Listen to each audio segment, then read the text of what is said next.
आज हम लोग आपकी कक्षा 10 में अशोक वाजपेयी जी द्वारा रचित भाषा एकमात्र अनंत है इसके पहले पद्यांश की व्याख्या सीखेंगे। लेकिन हम लोग इसकी व्याख्या सीखें इसके पहले एक बहुत ही महत्वपूर्ण जानकारी है जो कि आपको मालूम होनी चाहिए। पहले इस पर चर्चा कर लेते हैं, फिर हम लोग व्याख्या सीखते हैं। देखिए, 2023 से आपकी कक्षा 10 के जो बोर्ड के पेपर हैं सभी विषयों के पेपर में बदलाव हुआ है। पहले 20 सवाल बहुविकल्पी आएंगे जिनको कि आपको OMR शीट पर काला करना पड़ेगा, ठीक है। और उस बदलाव में ये जो आपका प्रश्न है इसमें सबसे ज़्यादा बदलाव हुआ है। ये अब पहले जैसे नहीं पूछा जाएगा। चलिए मैं आपको बता दूं कि पहले ये प्रश्न कैसे पूछा जाता था और अब कैसे पूछा जाएगा। तो देखिए, पहले आपका ये प्रश्न इस तरह से पूछा जाता था। ये चौथे नंबर पर होता था और क और ख करके दो पद्यांश होते थे और दो में से कोई एक जो आपको सरल लगे वो करना होता था। लेकिन सूचना कैसे होती थी, आपको हल कैसे करना होता था, वो एक बार आप पढ़ लीजिए।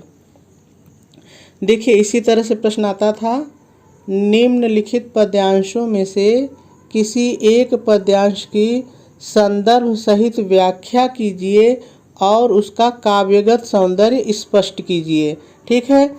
और आप करते क्या थे कि संदर्भ लिखते थे, प्रसंग लिखते थे, व्याख्या लिखते थे और काव्य सौंदर्य लिख देते थे। आपको कुछ नहीं करना पड़ता था। ये तो 2022 तक ऐसे आया है, लेकिन अब यह प्रश्न ऐसे नहीं आएगा। कैसे आएगा समझ लीजिए और उसी हिसाब से आपको उत्तर देना है। देखिए, अब ये प्रश्न आपका इस तरह से आएगा। जो पहले चौथे नंबर पर होता था अब वो 22वें नंबर पर आएगा। अब इसका नंबर 22 हो जाएगा। 22 पर ही ये पद्यांश पर आधारित जो है प्रश्न आएगा, क्योंकि 20 सवाल आपके बहुविकल्पी हो गए जो कि OMR शीट पर जिनका उत्तर आपको भरना है। 21वां सवाल गद्यांश पर आधारित होगा जो कि कॉपी में लिखना पड़ेगा और उसके बाद 22वां ये रहेगा। नंबर में कोई बदलाव नहीं है, नंबर 6 ही होगा, पहली चीज़। और दूसरी चीज़, सबसे पहले हम लोग सूचना को पढ़ लेते हैं कि अब कैसी सूचना इसकी रहेगी। तो देखिए, अब इस तरह से पूछा जाएगा, निम्नलिखित पद्यांशों में से किसी एक के नीचे दिए गए प्रश्नों के उत्तर दीजिए। यानी दो पद्यांश अभी भी रहेंगे और उसमें से कोई एक जो आपको सरल लगे उसको हल करना है। लेकिन हल करने का तरीका अब बदल गया है। क्या है वो ज़रा सा सुनिए और समझिए। देखिए, अब कोई भी पद्यांश दिया रहेगा आपके बोर्ड के पेपर में और उसके नीचे 3 प्रश्न रहेंगे। आप जो यहाँ पे 5 प्रश्न देख रहे हैं वो मैंने आपको समझाने के लिए ज़्यादा से ज़्यादा प्रश्न लिए हैं, लेकिन आपके बोर्ड के पेपर में सिर्फ 3 ही प्रश्न आएगा, 3 से ज़्यादा बिल्कुल भी नहीं आएगा। कोई भी 3 प्रश्न आएगा।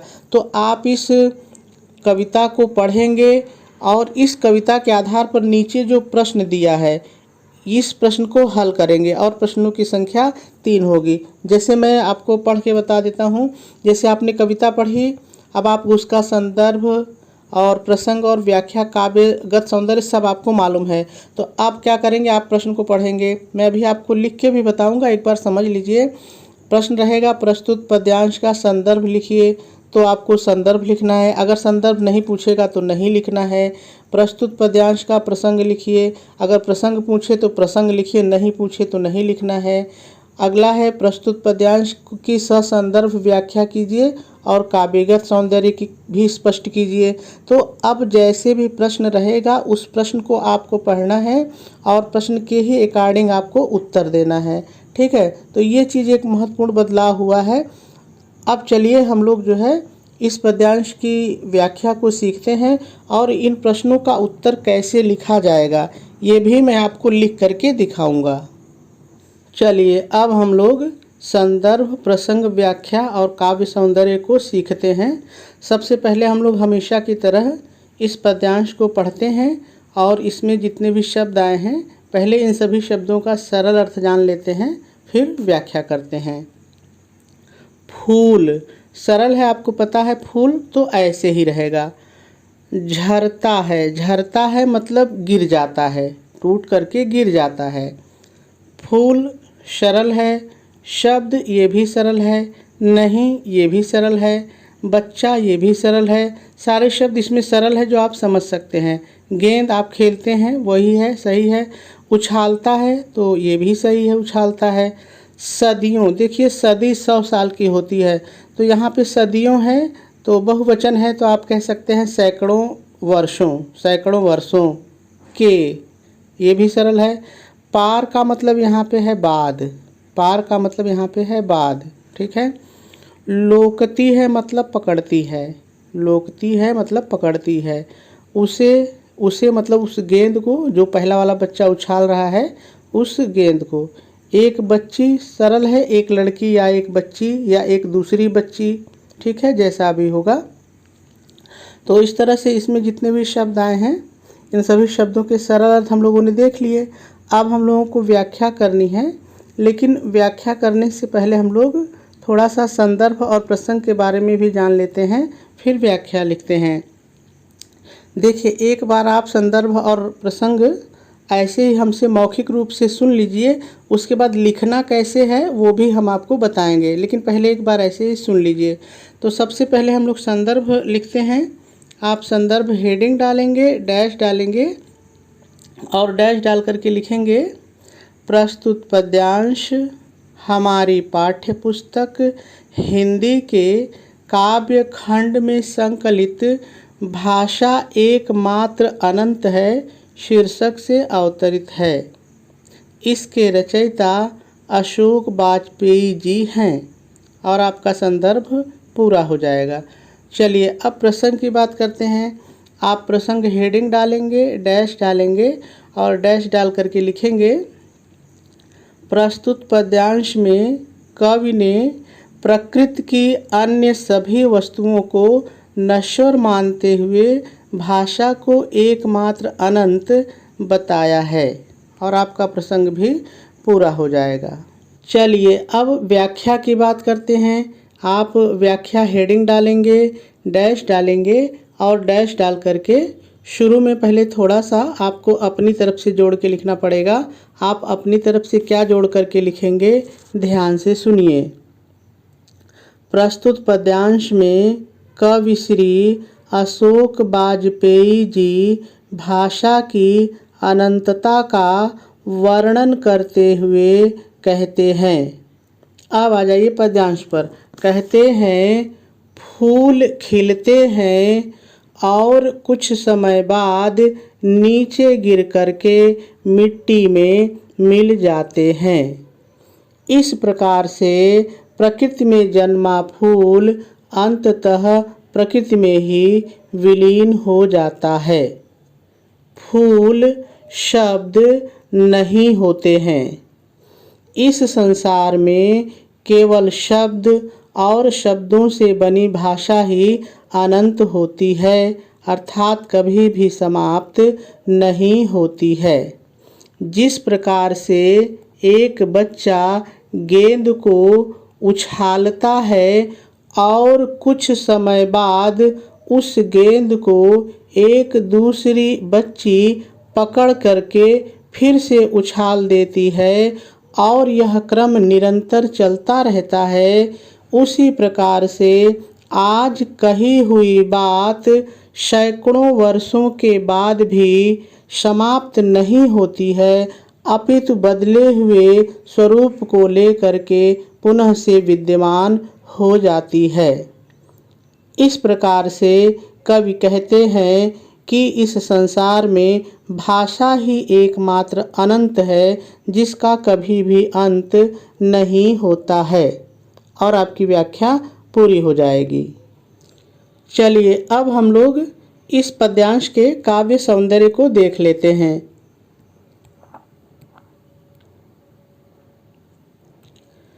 यदि इस पद्यांश में रस की बात की जाए तो इसमें शांत रस है। यदि छंद की बात की जाए तो ये अतुकांत छंद है। देखिए अतुकांत का मतलब यह है कि इसमें तुकबंदी नहीं है। ठीक है, थोड़ा सा आप काव्य पर चलिए फिर आपको समझ में आ जाएगा। देखिए जैसे यहाँ पे झरता है, नहीं, उछलता है, पार, ऐसे अलग अलग शब्द लास्ट में आए हैं। अगर मान लीजिए यही लास्ट में होता आई है, गाई है, खाई है, ऐसे मिलते जुलते शब्द जब आते हैं तब उनको हम तुकांत कहते हैं। ठीक है, लेकिन इसमें ऐसा नहीं है, इसलिए ये अतुकांत छंद है। ठीक है, चलिए आगे देखते हैं। यदि अलंकार की बात करें तो इसमें मानवीकरण अलंकार है, क्योंकि यहाँ पर देखिए जो भाषा है, जो शब्द हैं, वो अप्राकृतिक निर्जीव चीज़ है, लेकिन उसका वर्णन कभी ऐसे कर रहा है कि जैसे कि कोई वो मनुष्य है, यानी उसके अमरता की बात कर रहा है, कभी समाप्त नहीं होती है। तो यहाँ पे मानवीकरण अलंकार हमको दिख रहा है। ठीक है, यदि भाषा की बात की जाए तो यह भाषा जो है साहित्यिक खड़ी बोली है इस छंद में, और शैली इसमें मुक्तक है, गुण प्रसाद है, और शब्द शक्ति इसमें अभिधा और लक्षणा है। चलिए अब हम लोग इस पद्यांश पर आधारित प्रश्नों को हल करना सीखते हैं। सबसे पहले चलिए प्रश्न को पढ़ लिया जाए कि प्रश्न किस तरह से आपके बोर्ड की परीक्षा में पूछेगा। तो देखिए प्रश्न इसी तरह से आएगा, निम्नलिखित पद्यांशों में से किसी एक के नीचे दिए गए प्रश्नों के उत्तर दीजिए। यानी कि आपके पेपर में 2 पद्यांश रहेंगे, उनमें से जो आपको सरल लगे कोई एक कर सकते हैं। ठीक है, तो चलिए क्रमशः हम लोग प्रश्नों को पढ़ते हैं और इसका उत्तर भी लिखने का प्रयास करते हैं। तो पहला प्रश्न है, प्रस्तुत पद्यांश का संदर्भ और प्रसंग लिखिए। तो चलिए हम लोग संदर्भ और प्रसंग लिख लेते हैं। देखिए सबसे पहले करेंगे क्या, आप प्रश्नोत्तर नंबर डालेंगे, और यदि क वाला कर रहे हैं तो यहाँ क लिखेंगे, और ख वाला कर रहे हैं तो ख लिखेंगे। इसको आप लिखना नहीं भूलेंगे। ठीक है, प्रश्नोत्तर नंबर डालने के बाद आप पहला सवाल है तो पहला लिखेंगे, उसके बाद संदर्भ हेडिंग डालेंगे और डैश डाल करके लिखेंगे, प्रस्तुत पद्यांश हमारी पाठ्यपुस्तक हिंदी। देखिए किताब के नाम को सिंगल इन्वर्टेड कामा में लिखेंगे जैसे मैंने लिखा है इस तरह से, और दूसरे रंग की पेन का प्रयोग करेंगे। ठीक है, हिंदी के काव्य खंड में संकलित भाषा एकमात्र अनंत है। ये शीर्षक है, शीर्षक को भी सिंगल इन्वर्टेड कामा में और दूसरे रंग की पेन से लिखेंगे। ठीक है, भाषा एकमात्र अनंत है, शीर्षक से अवतरित है, इसके रचयिता अशोक वाजपेयी जी, यानी जो रचयिता हैं, जो कवि हैं, उनका नाम भी सिंगल इन्वर्टेड कामा में और दूसरे रंग के पेन से लिखेंगे। ठीक है, अशोक वाजपेयी जी हैं, और आपका संदर्भ पूरा हो जाएगा। चलिए अब प्रसंग की बात करते हैं। आप प्रसंग हेडिंग डालेंगे, डैश डालेंगे और डैश डाल करके लिखेंगे, प्रस्तुत पद्यांश में कवि ने प्रकृति की अन्य सभी वस्तुओं को नश्वर मानते हुए भाषा को एकमात्र अनंत बताया है, और आपका प्रसंग भी पूरा हो जाएगा। चलिए दूसरा प्रश्न पढ़ते हैं।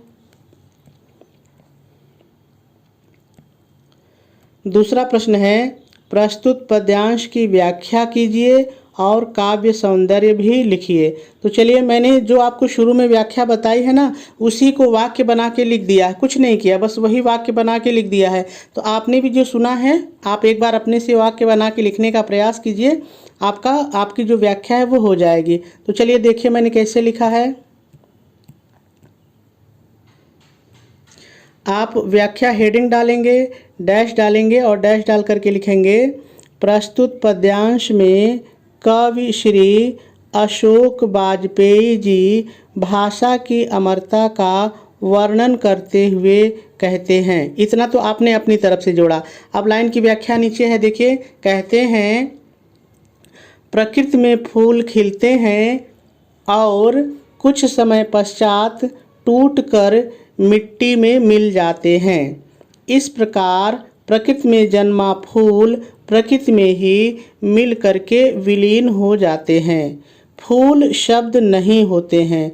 इस संसार